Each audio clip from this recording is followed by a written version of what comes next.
So historically, and then I'll get into what I do. Historically, we thought that you could not do that. That's what I remember being taught. You can't gain muscle and lose fat at the same time. Clearly you can. Multiple studies report you lose body fat, you can gain lean tissue at the same time. Somebody coming to me with that goal, I do exactly what you said. If I said, if you want to do this in the best and most efficacious way, you choose your goal and you go all in on that goal, and you don't shortchange it. Everybody wants to shortchange it. Well, I want to gain muscle, and then you find out they're dieting, or vice versa. So yes, choose your goal, attack that goal. If you want to lose body fat, let's do the things that target body fat losses while doing everything we can to maintain the lean tissue that you have. And I would say my lab, some people say I'm humble, but I'm not when it comes to this. We have done more work on helping people diet, or doing research on people dieting and maintaining their lean tissue when dieting. I don't think anybody's done more research on lean people losing body fat than my lab. And partly because why would the medical establishment says lean people don't need to lose body fat. Why would you do that? So I get that.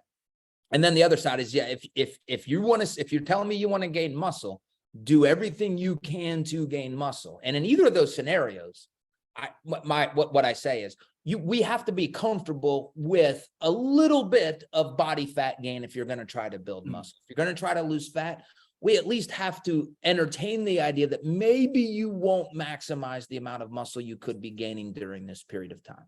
But at the end of the day, you're going to make greater progress in that direction. And then once we get to a point that we would agree on, this is if I'm working with a client, now let's say, okay, now let's change the goal and go all in on that while we're protecting the progress that we've made on our first choice. Now let's talk about, well, the more popular one, particularly amongst women, and I don't know what it is with women you've worked with, but it's almost always lose fat. I want to lose fat, I want to lose fat. I mean, there is the unusual female who says, I want to gain muscle too, but most are like, I just want to lose fat. I just want to lose weight. Do you try to talk them out of the potential of losing lean mass, even though they say, I really don't care if I lose lean mass. I want to lose fat and weigh less and look thinner.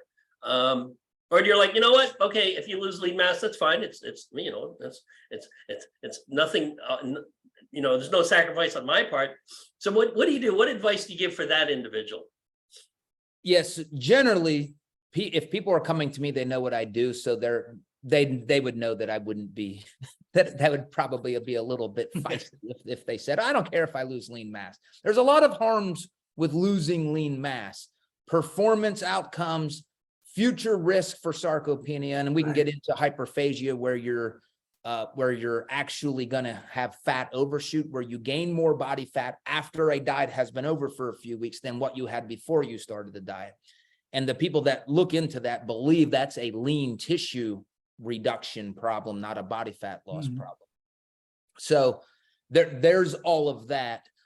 Interestingly, if you look at all of the case study literature in females, and there's about 8 of these, female physique athletes, competitors, compared to the male bodybuilding case study literature, females really don't lose lean tissue. In fact, my lab is, it's in the case studies. And I'll say, in fact, we just submitted a study where we're going to have the first female in this literature where we actually lost lean tissue. After I just went on and told you how great my lab is at maintaining lean tissue, we're going to have the first case study where our female subject in her preparation. Now, she won her show. She did awesome. This was her first show. So for her goals, she won. But why did she lose lean tissue? We think, and again, this is just theoretical, very, very high fasting cortisol levels, and this was all taken in the morning, and a pretty big drop in testosterone. Now, again, females don't have a lot of testosterone, but as a scientist, you have to propose something if you have an observation. So we think this could have been hormonal, that all of the other case studies didn't the ones that measured these hormones did not observe. So they had and clearly she was training hard and eating a lot of protein.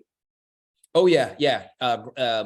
Probably a little bit more than a gram per pound. Yeah, all of the things. And again, how do you protect muscle? It's pretty simple. You resistance train and you eat, you have an optimal protein intake. What, 1.6 to 2.2 grams per kg. So that part's relatively simple. We don't have to reinvent the wheel of that knowledge. That's how you do everything you can to maintain your muscle. And again, if you want to get sweet, okay, creatine will probably help. Yeah. Getting enough sleep will probably help. Trying to keep stress levels as low as possible will probably help. But yeah, so for the female who says this, I just point to, I'll show you data where if you do lose a lot of lean tissue, you have just set yourself up for future fat loss success. You made it a lot harder on yourself to maintain this. And you're going to be more hungry when the diet's over, and that's going to cause you to eat more food, and you're going to gain more body fat back. Before I got into academia, right around that time, I used to work at a country club, and I would train rich people, and I would work with people who would go on cruises. And some of these, and again, these were all females that I worked on, so they would want to get very lean for their cruise.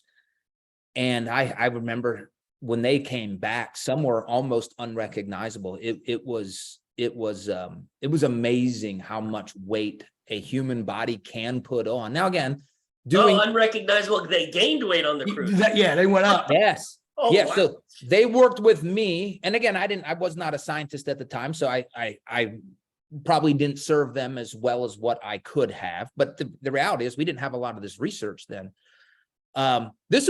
I'm just trying to think, Joey, this was right around the time you were at Delaware. So that time frame, because I remember reaching out to you, and I was working in that, as a trainer at that time.